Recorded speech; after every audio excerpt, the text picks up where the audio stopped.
comment gérer le rejet ou bien comment ne pas avoir l'air aux abois, c'est-à-dire contourner par l'indifférence du client ou quelque chose comme ça et garder cette autorité, ce statut élevé. Donc, il y a une technique ou bien des techniques bien précises pour que vous restiez haut dans les yeux du client, même s'il n'achète pas, mais quand même, vous gardez votre crédibilité et votre réputation bien entretenue.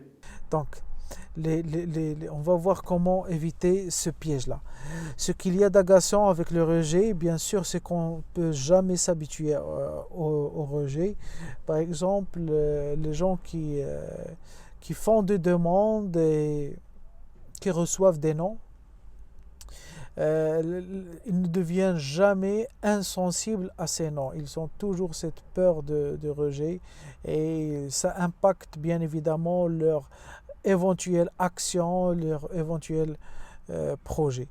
Alors, les enjeux sont majeurs quand on attend une faveur. C'est en fait le degré de l'impact du rejet sur nous est plus important quand les enjeux sont majeurs, quand on est en train d'approcher un client, un marché important, d'accord?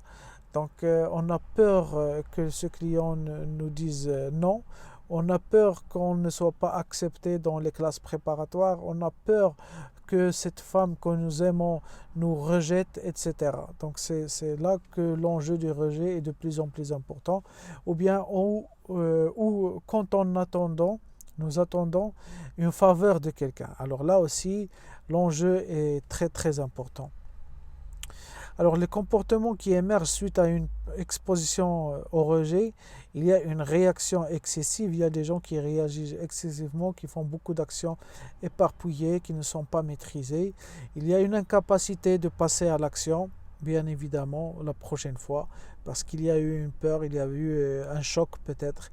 Il y a une protection excessive aussi, trop de colère. Et la personne évite le conflit, elle est extrêmement autonome, ne demandera plus d'aide de personne et par la suite c'est une inefficacité, il ne va plus être efficace dans son travail. Cela a un impact aussi sur le prospect quand on ne gère pas notre rejet ou quand on a l'air aux abois, parce que les comportements qui indiquent que vous semblez chercher la validation d'autrui sont les ennemis mortels de toute transaction, bien sûr.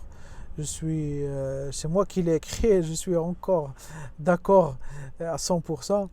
Quand on est aux abois, on fait naître chez nos interlocuteurs de la peur. Donc quand on a peur, on fait naître la peur chez l'interlocuteur aussi et de l'incertitude.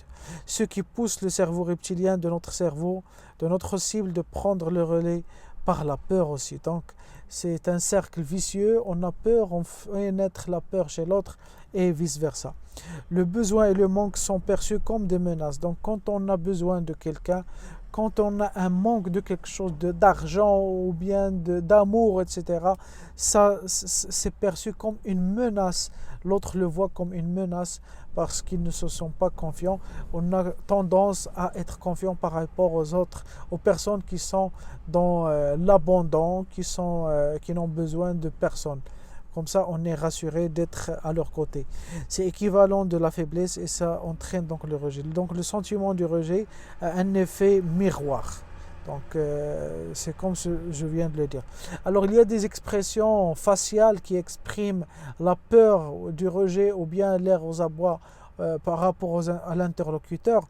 Et il y a aussi des expressions verbales qu'on peut citer par exemple.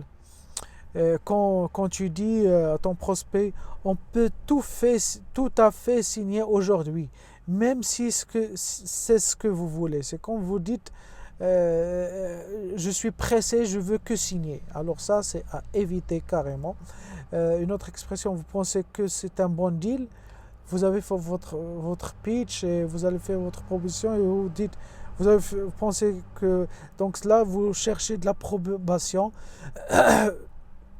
Vous cherchez d'être accepté. Alors qu'en pensez-vous? Vous faites votre proposition et vous dites qu'en pensez-vous? Donc c'est comme vous n'avez pas, si comme vous n'avez pas confiance, ça peut être compris en deux sens. Le premier qui est mauvais, c'est comme vous dites, j'ai pas confiance en ce que j'ai fait, alors qu'en pensez-vous? Et le deuxième, ça peut être utilisé dans un autre contexte qui est dans la compréhension client. Qu'en pensez-vous? Dans le deuxième, il n'y a pas de souci à l'utiliser. Alors, comment retrouver une source de force intérieure, de confiance en soi et d'assurance quand on a l'air aux abois? Oui, on peut avoir peur, mais comment contrecarrer ça? Plus nous voulons que notre cible adopte le comportement désiré, plus nous affichons le besoin et moins la dite cible est susceptible de nous donner ce dont nous avons besoin. Donc plus nous voulons qu'il réponde par un oui, nous montrons ça, nous montrons qu'il veut, qu'il nous accepte, etc., plus nous perdons des points. C'est une spirale à l'échec. Par exemple, en toute franchise, je viens d'interagir avec un client, mon client, avant d'enregistrer cette vidéo, et j'ai besoin qu'il conclue une affaire avec moi en lui proposant une offre, une proposition. Je veux qu'il interagisse le plus tôt possible. Alors au lieu de lui dire qu'en dis-tu, ou bien on le fait rapidement juste après l'Aïd, etc., je lui ai dit, voilà les bénéfices si tu fais ça maintenant, voilà ce que tu gagnes. Et je laisse ça ouvert, donc je sollicite la grandeur de son esprit, je sollicite sa maturité, il va comprendre tout seul qu'il est bien pour lui d'interagir maintenant. Donc il faut donc vraiment prendre soin d'éradiquer tout signe extérieur de manque ou de besoin, car cela diminue le statut. Donc ne rien vouloir, ne vous concentrer que sur ce que vous faites, que sur ce que tu fais, que sur la préparation, que sur ta posture, ton statut, comment tu instaures les cadres, comment tu les imposes. C'est à ça sur quoi tu dois te concentrer. Annonce à votre attention de sortir de cette interaction. Donc, si tu sens que tu as fait une gaffe, tu as montré que tu en veux au client, tu as besoin de lui, alors là, pour corriger rapidement, essaie de conclure le plus tôt possible en annonçant que tu veux t'en partir pour un prochain rendez-vous ou quelque chose qui te suit. Donc là, tu es en train de parler à son inconscient que tu n'as pas vraiment besoin, mais par contre, tu es dans l'abondance de clients, de rendez-vous, etc. Donc, pour récapituler, la volonté que vous affichez de vous retirer témoignera de votre self-control, de votre force et de votre confiance en vous. Donc, essayez d'afficher que vous voulez vous retirer le plus tôt possible. Ne restez pas pointé en train d'attendre le retour du client. Essayez de te retirer. Donc, on a tendance à courir derrière ce qui nous échappe. Autant de qualités que la majorité de vos prospects admireront en vous. Donc, il y a une philosophie de taoïsme qui parle de ce contexte-là. Donc, qu'il ne faut pas montrer ses désirs, qu'il faut les éliminer, il faut laisser les choses venir à vous. Il faut faire preuve d'excellence en présence d'autrui. C'est ce qu'on a dit, se concentrer que sur ce qu'on fait. Il faut se retirer quand les gens s'attendent à vous voir leur courir après. Retirez-vous, retirez-vous, retirez-vous. Alors pour conclure, cette formation était axée principalement sur l'attitude, sur votre autorité, sur comment vous pouvez être perçu comme un héros, comment laisser le client qui court derrière vous, pas le contraire.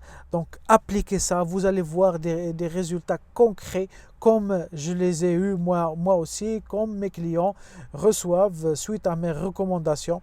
C'était un plaisir de partager avec vous le contenu de cette formation qui est très très pertinent, très riche, très récent d'ailleurs. Il y a dedans les dernières recherches de la neuroscience, donc qui se basent sur la psychologie humaine. C'est pas du tout des techniques de vente ordinaires, des vendeurs désespérés, mais par contre, quand vous allez utiliser ça et le mettre en place, vous allez remarquer que votre valeur sociale monte, que vous signez plus de contrats, que vous concluez beaucoup plus d'affaires.